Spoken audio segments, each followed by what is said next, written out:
Hare Krishna. Welcome back to the Value Education and Spirituality series. We're discussing from the Mahabharata and we'll discuss about Yudhisthira and how gambling ruins even the extraordinary, the great. What to speak of the ordinary people. So Yudhisthira was a virtuous king who was known as Dharmaraj, and he was the eldest of the five Pandava brothers, and because their father passed away when they were quite young, so being the eldest, he took the almost a parental role towards the whole family, and he naturally became the king, being the eldest, and primogeniture being the principal, operational in dynastic succession in those times.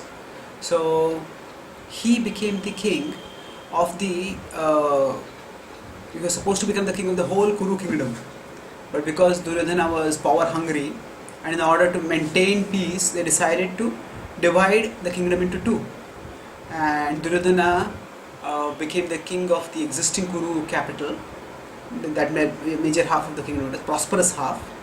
So that was Hastinapur's kingdom, he became the capital, and then another part was Khandaprastha, for which Yudhisthira became the capital, and he, by his industriousness and by his virtuousness, he made that into a flourishing kingdom also, and then he performed a great celebratory sacrifice to proclaim his monarchy. That made Duryodhana envious, and Duryodhana called Yudhisthira for a gambling match. So now, when the sacrifice got over, and he could see actually that he was envious. Yudhisthira could see that Duryodhana was envious. Yudhisthira decided that I will try my best to ensure that there will be no violence at all, that there will be no discord, and he says that discord happens when we disobey our elders. So I'll try my best to avoid disobeying my elders also. This was a vow he took when he saw the signs of conflict, when Vyasadeva also told him that actually there are many omens that there will be a impending war in future. So he wanted to minimize chances of all that. Now, in the meanwhile, Duryodhana, goaded by Shakuni, hatched a scheme to get the Pandavas to come there for a fight, for a gambling match. And they sent Vidura. Now, initially when the gambling match was proposed, at that time Vidura, Bhishma, the elders strongly opposed. They said gambling will lead to dissension and it will lead to destruction eventually. So please avoid it. But Duryodhana was not ready to listen. And so they decided to have the match. And Vidura was sent as the emissary to invite the Pandavas. When Yudhishthira first heard this, he said, Oh Khatre, actually if the match takes place, Katva was like another name for Vidura. Oh Katva, if we gamble, we'll surely fight. And we should avoid gambling. So Vidura's face was also crestfallen, filled with anxiety and sorrow. He could foresee the imminent conflict and destruction that would result from the conflict. And he said, yes, I know. I tried my best to advise the king against the gambling match, but he did not listen to me. Yudhishthira felt morally torn. He did not want to gamble, but he also had it was his nature to obey his elders. And just now he had also taken a vow that I will obey my elders. He had not thought, so now he has put a situation where he did not know what to do. And then he thought, it is not just a matter of sticking to his words. Even if he decided to disobey and not go for the gambling match, not only would he be labelled as a coward, but what the conflict that was there, that would anyway, which was simmering anyway, would come in the open. And maybe there would be direct hostilities. Maybe if he went for gambling, and he could keep the hostilities at a low level, and maybe things would not become as bad as they might become otherwise if the hostilities came out in the open. So he decided to go along. And when he reached the Kuru assembly, at that time he told Duryodhana, first thing he said, why do you want to steal away from me the money that I am using for serving society, using for the well-being of society? So Shakuni and Duryodhana put on innocent faces. We don't want to steal any money. We just want to have a game. And if you are afraid of playing, don't play. Nobody is forcing you. So now Duryodhana also knew that Yudhishthira was an honorable person. So according to Kshatriya codes at that time, Duryodhana, I knew that if a Kshatriya is challenged for a gambling match, a Kshatriya cannot refuse. Duryodhana said, so Yudhishthira said, if you ask me for a gambling match, I cannot refuse. But I do not wish to fight. I have enough wealth and I do not wish to gain any wealth more. So then he asked, oh, we all fight because we want to gain some wealth. So if you're not ready to fight, that's okay. He said. So now Yudhishthira was still trying to find out some way to avoid the confrontation. He said, okay, I am ready to fight, but who will stake wealth equal to mine? Yudhishthira was also shrewd, and his hope was that if there was a match between him and Duryodhana, Duryodhana was also not such a great gambler. So actually Duryodhana was simply a bragger. He was neither a great gambler nor a great fighter. He had some skill at mace fighting, but actually time and time again in the war, Bhima pounded him to defeat in arrow fights, and twice actually fell unconscious and he would have died if other warriors had not come and saved him in time. But the point is that Duryodhana was not a good gambler over here. So of course ultimately nobody is a good gambler. Gambling itself is bad. But the point is, good gambler means in terms of expertise in playing the game. Now, what happened essentially is that Duryodhana realized that Yudhishthira was right. They had already made a plan. So he said, yeah, I'll be taking the wealth and Shakuni will be throwing the dice on my behalf. Immediately Yudhishthira raised his eyebrows. All the Pandavas stiffened.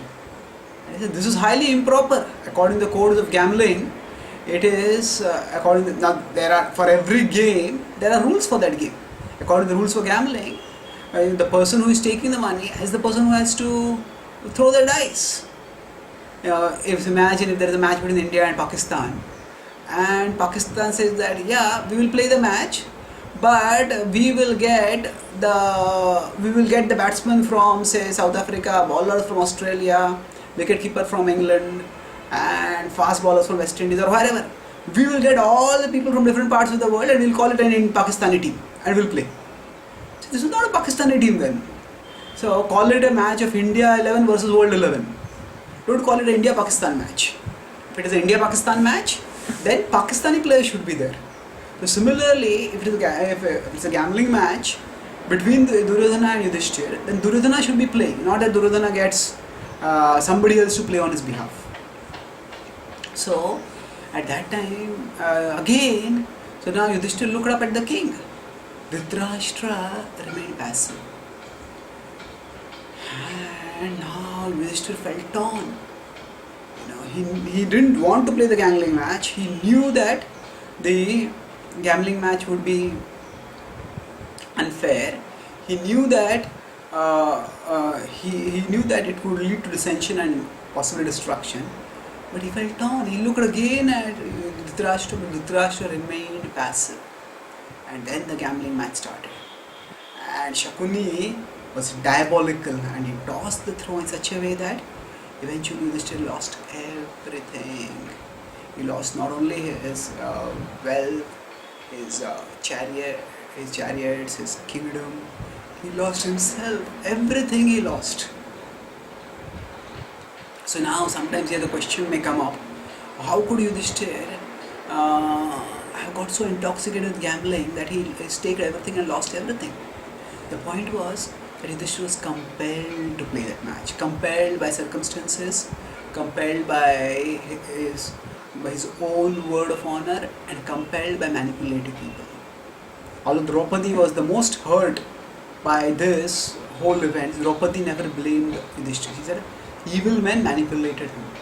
So the point is that Yudhishthira, he thought that I lost so much, maybe I'll just gamble once more and I'll get things back.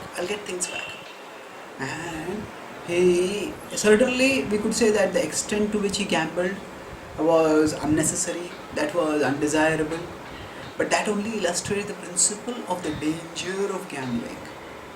How dangerous gambling is, that actually one ends up, even a person as virtuous as Yudhishthira, once he gets into gambling, the fever of gambling can get to the person and the person can lose everything. So if a person like Yudhishthira can be felled by gambling, then what to speak of lesser people? All of us are vulnerable to temptation, and we don't have a virtue as strong as Yudhishthira that we can stay immune to temptation. Even amidst the gambling, Yudhishthira was not blind. Yudhishthira actually gambled himself before he gambled Draupadi. So that means, he considered his wife to be not his property, but it is his wife to be what he was meant to protect. He staked his property, lost his property, lost himself, lost his brothers, and finally he staked Draupadi. So the point here is that gambling has such a fever to it that there are people who go into gambling walls where they are gambling casinos or whatever, where they are millionaires, and they come out paupers, losing everything. And today's culture has made gambling available in a myriad ways. Now one doesn't even have to go to casinos to play gambling matches. Of course, if one goes to a casino, then they have a whole atmosphere over there. First they will accept cash money, then they will accept credit money, and they will arrange it in such a way that the atmosphere is so seductive that people can sit at the same place, and there if they want some snacks you can eat also, you can drink also, everything will be there. So you just sit in one chair, and the whole casino is arranged in such a way as to make a person forget everything else and just lose oneself in gambling. So sit in a chair, and a millionaire will serve you everything. Will give you food, will give you if you whatever you need, drinks, will provide you facilities till you become a beggar. Once you become a beggar, we'll throw you out also. So today the culture is such that, as I said, there are casinos and there are so many myriad ways in which through the internet also people can gamble with credit money available and things like that, and everything can be lost in just one moment. So therefore, we all have to be very careful.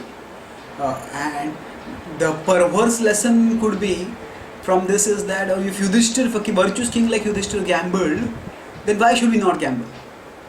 But that is a perverse lesson, because the Mahabharata's point is to depict the consequences in such a dramatically disastrous way that even a king like Yudhishthira, when he gambled, he lost everything. So then if an ordinary person gambles, won't that person lose? And how much more cautious we should be. It's like the lesson that is demonstrated over here is, suppose there are some Formula 1 racing, and there is a super skilled racer, and that person meets with a terrible accident. So that person meets with a terrible accident racing, how dangerous it is. And if an ordinary person tries to race like that person and meets with how much more likely is it to meet with a disaster in that. So the lesson here is that if a person like Yudhishthira gambles and loses everything, then lesser people in the gamble, they too will lose everything. And that's why gambling should be avoided. And that way we can keep our intelligence and our finances protected. See, the gambling basically goes against a fundamental principle of nature.